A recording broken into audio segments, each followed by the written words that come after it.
Hey there, friend, my writer friend. Today we are going to work on Act 1, the first of 3 acts in any story. It's a pretty airtight concept 3-act structure, and today we're just going to talk about Act 1, and we're going to use some examples along the way to illustrate what you need. Act 1 is about 25% of your story. None of these things are always concrete, but if you want to think in terms of 3 acts, you think of Act 1 is probably about 25% of your story, Act 2 is about 50% of your story, and Act 3 is another 25%. But oftentimes Act 3 can be shorter than 25%. It could be like the last 10% of your story, because oftentimes your story is done at the climax, at the end of Act 2. But let's talk about Act 1. The first thing you're going to do is name your character. That's the easy part for most people. Naming the character is fun. Give them a name. In the purposes of the handout that you have from me, we're just going to name your character Pat, a gender-neutral name. And I want you to think in terms of when you do think of your lead character of any story that you're writing, think outside the box. You know, you might be telling a story about nurturing, and obviously the first thing somebody would think of is, oh, this must be a story about a mother or a woman. And think outside the box. Maybe your story is about a man who's nurturing, or vice versa. Maybe you're thinking you're going to write an action tale, and you're thinking, of course, a man as a lead in an action, and think in terms of, no, but what if it was Sigourney Weaver? What if it was Linda Hamilton? So, you know, just always ask yourself, what if? What if I flipped things? What if I did things differently? So first we'll talk about, you know, your hero, your lead character. It used to be called a hero in a hero's journey, but of course now what's popular are anti-heroes. You know, Don Draper from Mad Men is an anti-hero. Breaking Bad, anti-hero. It's somebody that you're rooting for, but they're not necessarily a good person. And that seems to be what's popular on streamers and on cable and things like that. Whether we're basically, when we talk about the hero or the anti-hero, we're talking about your lead character. And I'm going to demonstrate how even if you're doing an ensemble piece, you still probably have a lead character that stands out just a little bit from the other people in the ensemble. Then we want to get to the introduction of their world. Pat is doing this. Fill in the blank. What do we see first in the opening scene?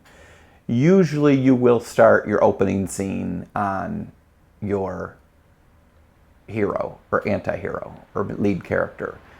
Not always, but usually you open on an image of them. A lot of times films start with an action sequence that really jolts the audience and gets their attention, and that may be fine, but if you do that, you'll notice most of those films will then go back and flash back to when things were normal for the lead character, when the world was normal for them. And so if you do decide to start with some exciting bit of action, just know that you're probably going to then flash back. In other words, you're going to reveal their backstory, which is a concept that everyone's heard of, backstories.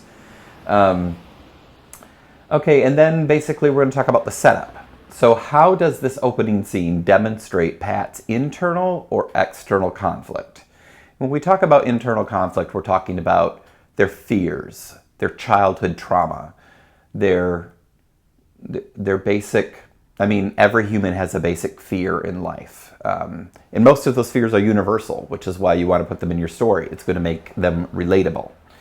Then we talk about external conflict. What is happening to this person at this time that is conflict that comes from the outside world, actions of people, their house burning down, actions of nature. So a great movie is one that has both internal and external conflict. I was talking to one of you recently, and you pointed out that a lot of mainstream action or science fiction films, probably more action films, leave you feeling unsatisfied when you walk out. And a lot of that may be simply the fact that a lot of times they don't build up the internal conflict of the lead character. They just have them fighting a monster. And that's an external conflict for sure. But it would be so much more rewarding, and I think one of the reasons that Batman is such a universal story is there is an internal conflict also going on that captures the audience's heart, which is what you're trying to do. Not just their attention and not just their, their appeal to seeing excitement on the screen or their sex drive or whatever other things that motivate people to keep watching in this world that's filled with choices of entertainment to watch. But when you give somebody an internal conflict as well as external, you might find more of a heart beneath it all that keeps people's attention. So that is the setup. How does this opening scene demonstrate? How does it show? You don't want the characters to always just say it. You want it to show it on screen. This is a motion picture after all. Pictures in motion. So you want to show things and not just tell things. Now we get to empathy. Even if Pat is a jerk, even if Pat is a terrible person or an anti-hero, why do we have empathy for Pat? It's a good question to ask yourself. Why should the audience care? And is it, I put some in your form here, some examples, like have they gone through a recent divorce? Did they just lose someone they loved? Did they serve a tough tour of duty? Were they born with an impairment or a handicap? Why is Pat the way Pat is? That's what you need to demonstrate visually in the first act of your movie. And then we get to the classic inciting incident, which you've probably heard if you've ever taken any kind of writing class. We have an inciting incident. This is something that suddenly happens. It's an incident that will set Pat on their journey. So Pat is now on a journey. It can be an epic inciting incident. For example, you could discover that man has brought dinosaurs back to life, but hasn't given any thought to the consequence of that action. That is an epic inciting incident. It could also be small. Pat gets fired and can't pay their rent. If it upsets the balance of your main character's world, if it puts them outside of their comfort zone, that is an inciting incident. And it's epic to them. It doesn't need to be dinosaurs. It doesn't need to be Godzilla. It just needs to be something that's important and upsets their world and pushes them out of their comfort zone. So let's do a little review here. We're going to talk about, first of all, does your character have both inner and outer conflict? Or other word, internal or external conflict? By the time this inciting incident has happened, we should know, number one, what their inner conflict is, which their internalized issues and their fear of something or of losing something, or a fear of their own behavior, of their own weaknesses. And by the time the inciting incident happens, we should also know what they stand to lose. That's their external conflict. Are they going to lose their house? Is Will Smith going to lose the freedom of the entire human race? Is the world going to burn up and be destroyed? That would be external conflict. But we should start to see what that might be. And I want to also interject here as we're sort of reviewing. I love how Aaron Sorkin talks about intention and obstacle. And he tries to drive every scene he writes by intention and obstacle, which is kind of another way of saying what I said before. But what is your character's intention in life? I remember when I worked as a writer's assistant on a sitcom, and the writers came in from New York, and I was the writer's assistant, so I was taking notes. And they were talking about what is our character's intention. And they said it's really difficult because the actress who played the lead character, they asked her, what do you think your character's intention is? And she said, to be left alone. Well, that is a difficult thing to write. It might be an interesting movie, but it would be an interesting TV series, especially this happened to be a sitcom. It's a difficult thing to write, because how do you write for a character that just wants to be left alone? I mean, how do they interact with other people? And yeah, they're a curmudgeon, but what else? I mean, it's hard to write plots based on that intention. But figure out what your character's intention is and make that clear in the first act. What is their main goal in life? And then, what is their obstacle?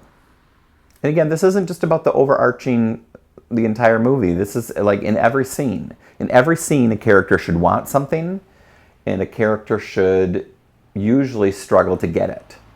It could be as simple as a character wants to be listened to. A character wants the other person to hear what they're saying, but the other person is lost in their own world, talking about their own thing, and that's the obstacle. The obstacle is the other person won't tune in and listen to what you have to say. So when you watch projects like Aaron Sorkin, when you watch The West Wing, you can see that in every scene. You should be able to see what CJ's intention is, and what her obstacle is, and what the president's intention is, and what his obstacle is, and all of that. You know, Richard Schiff's character, Toby, he's always got a very clear purpose and an intention for a scene, but then it's constantly being thwarted. So anyway, intention and obstacle. You can go big or small. If you go big, if you introduce big conflict, like bringing the dinosaurs back to life in Jurassic Park, then your character has to face the conflict ineffectively in the first act. Again, the movie would be over if they succeeded. So they need to be ineffective at their first approach at facing the conflict. They must take maybe the easiest route. Maybe they run from the dinosaurs. They want to take the path to avoid the most conflict, because that is a very human thing that we as human beings relate to. It's like most of us don't want to clean up our house. We just want to kick all the clothes into a closet and shut the door. Well, that's not the most effective way to clean your house, but it's the most human way to avoid the hardest work or the biggest challenge or whatever. They are trying to confront their fears, but they're taking the path of least resistance, which is another way of saying it. They're still avoiding usually what they're most afraid of. So a character attempts to face their conflict, but they're trying to avoid the hardest part of it, the parts that they're most afraid of. Or your conflict in your first act, your conflict for your entire movie could be a smaller conflict. Maybe you just want to foreshadow a bigger conflict that we're heading towards. For example, in Romeo and Juliet, in the first act, Juliet's cousin is very angry seeing Romeo at his family's party. So he wants to murder Romeo in the middle of the party, but he's stopped because the uncle doesn't want there to be any problems at the party. And he doesn't want the evening ruined. So this is kind of a foreshadowing conflict. In other words, they haven't drawn their swords yet. We haven't got to the fight yet. But we do know that death looms on the horizon. So, again, the battle doesn't have to be up front. It can be later, but we need to see the foreshadowing of the conflict to come. And basically, at the end of Act 1, this is a little checklist now. Make sure that we understand the obstacles that are looming in the distance. And it can be external forces, like an antagonist, and we're about to talk about one of those. Or it can be internal forces, like someone's inner fear. Or better yet, it can be both external and internal. Okay, let's give some examples, because that was a lot of talking rather quickly. So we're going to give an example. I'm going to talk about The Fugitive, which most people have seen, I would hope, and if you haven't, you are missing a beautifully written action film that does demonstrate both external and internal conflict. So let's look at The Fugitive. The name of our character, Richard Kimball. I wish I could show you clips, but I obviously don't have the rights to do that. So I'm going to say the introduction to Richard's world is that he is in prison, on a prison train. That is his new normal. This is a man who is imprisoned. with other people. The setup, well, they use flashbacks in the very beginning of the movie. Very 90s style flashbacks to the murder of his wife, played by Celia Ward. So that is the setup. That's how the opening scene demonstrates his internal conflict. And external. I mean, it's perfect. His internal conflict is, he clearly loved his wife, she's dead, he wants to find her killer. The external conflict is, he's in chains, he's a prisoner. He's already been caught. The empathy that we have for him, obviously the empathy is that he has a dead wife.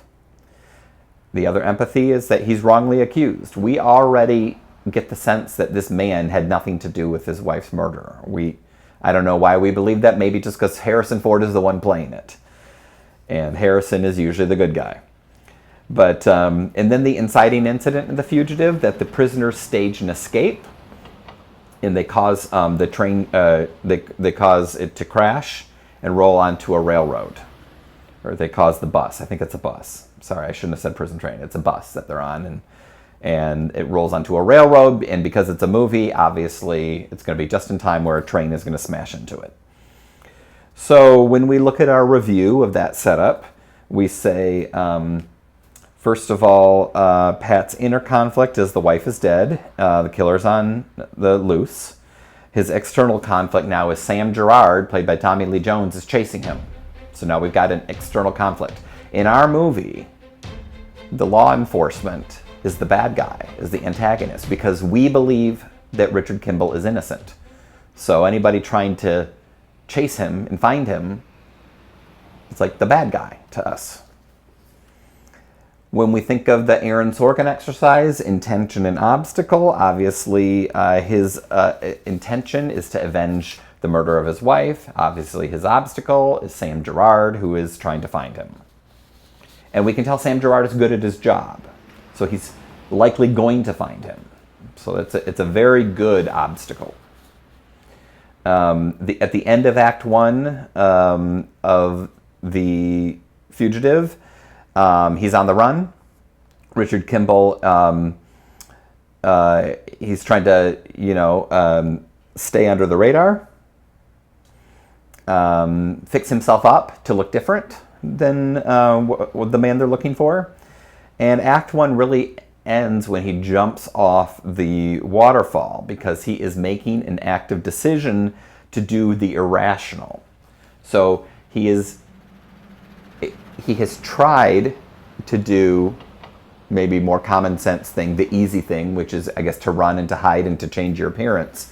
But now, as we leave Act 1, he's going to make a more irrational decision, jump into a waterfall. And obviously, because this is a movie and we love Harrison Ford, he is going to survive jumping in that waterfall. Now I'm going to give examples more down to earth that are from my films that are, because I can't shoot movies like The Fugitive with a micro budget. So we're going to talk about a movie that has really clear external and internal conflict. And then we're going to talk about a short film that has less.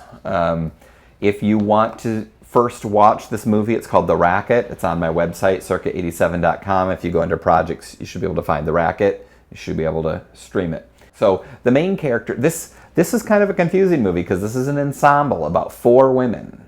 It's also about one of the women's grandson. I mean, there's a lot of characters in it, but it's really an ensemble piece. In The Racket, the main character, for the purpose of the story, is Winky.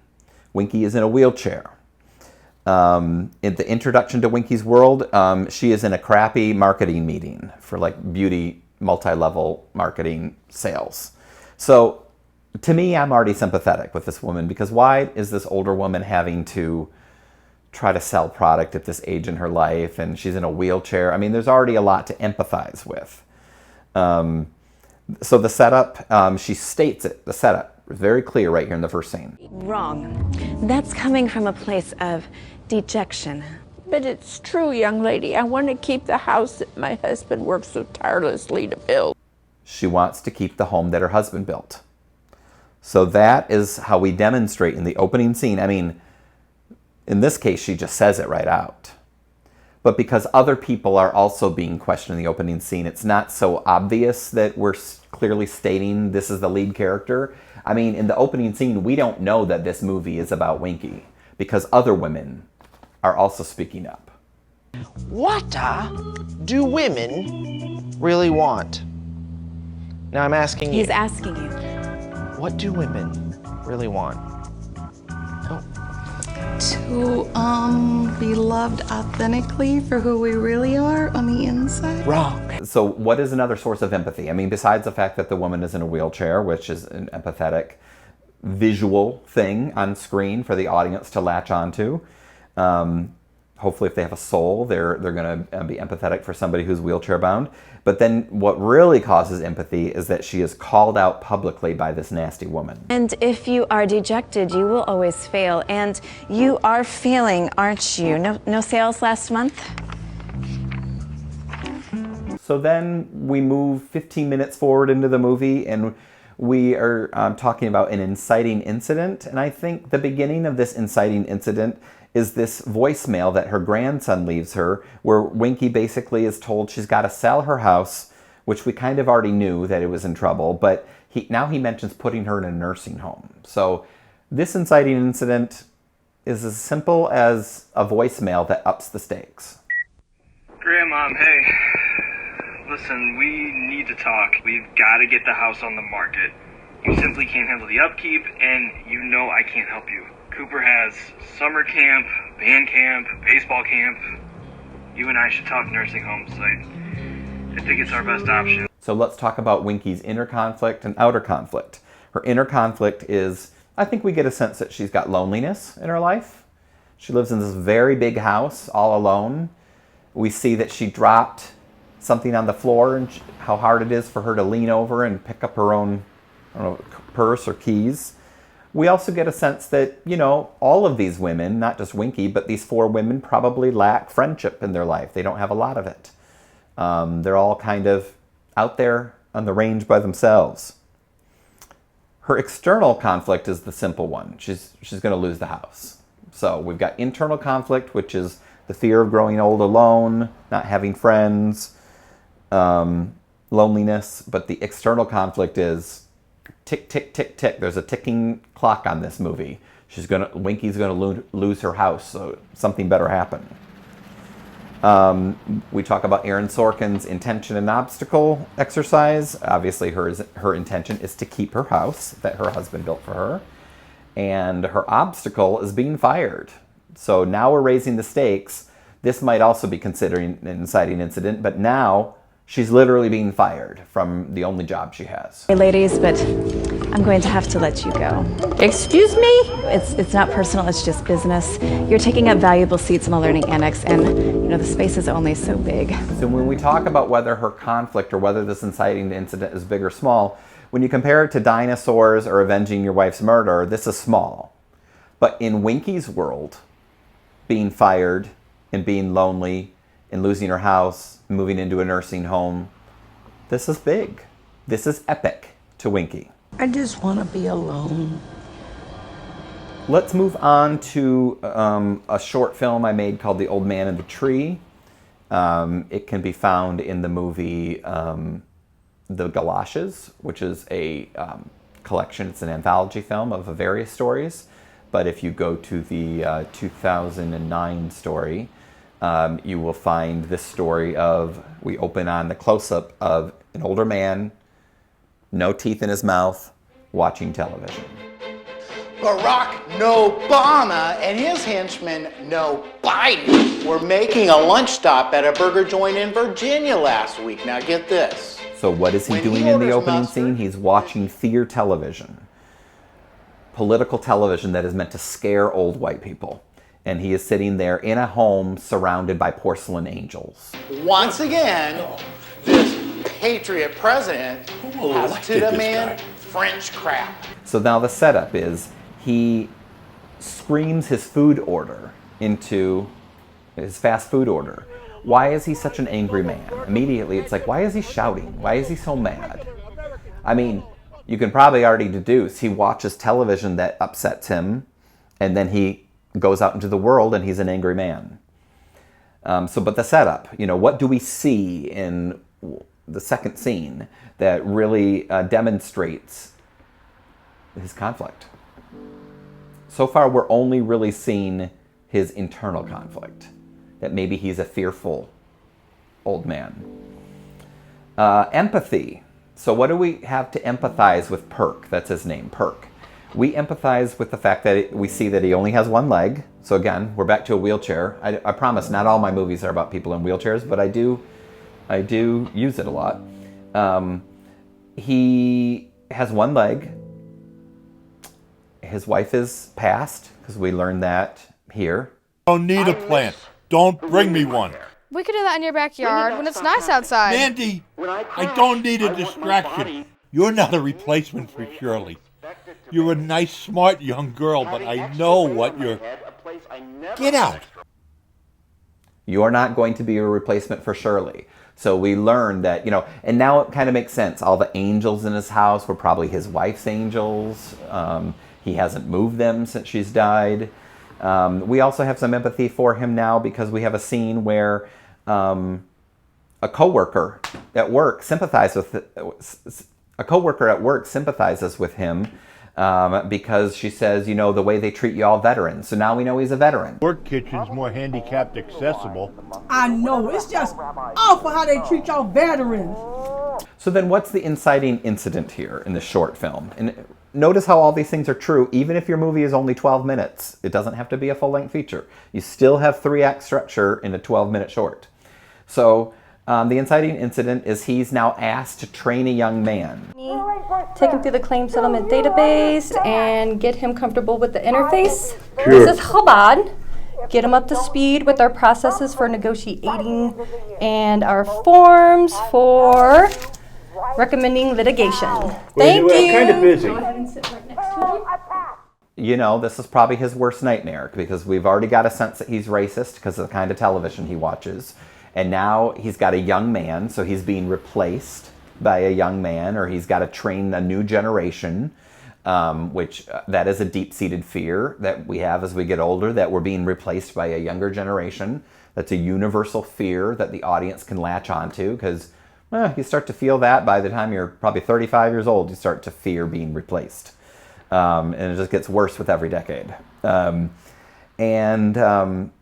So these are some of the things he sees. He's in the break room listening to his fear radio, and he sees a poster in the workroom about diversity.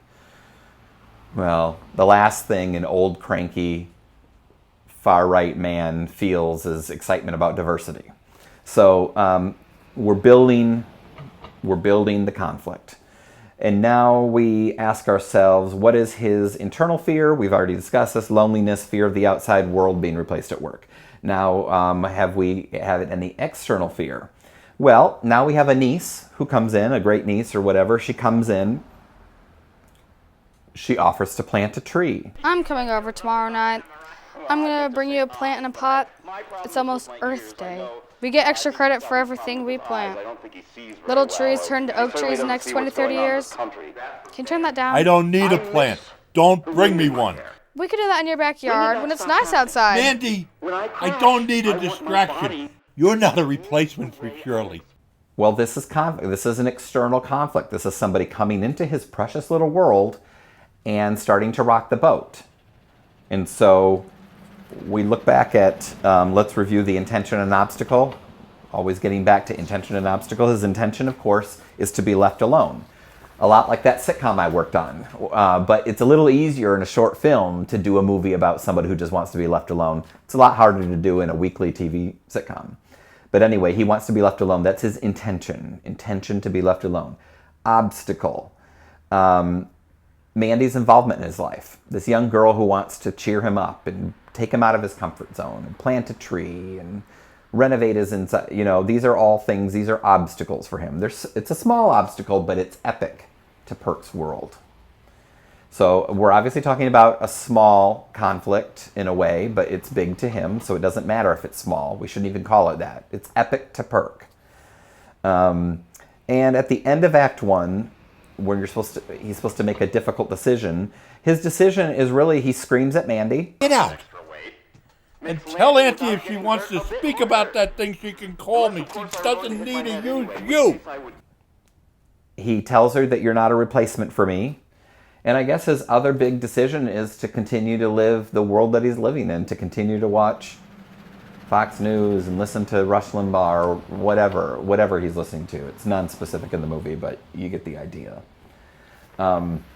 So that takes us to where, when we get to the part where they start to make a decision, that is usually the end of Act 1, especially if they start to make an irrational decision.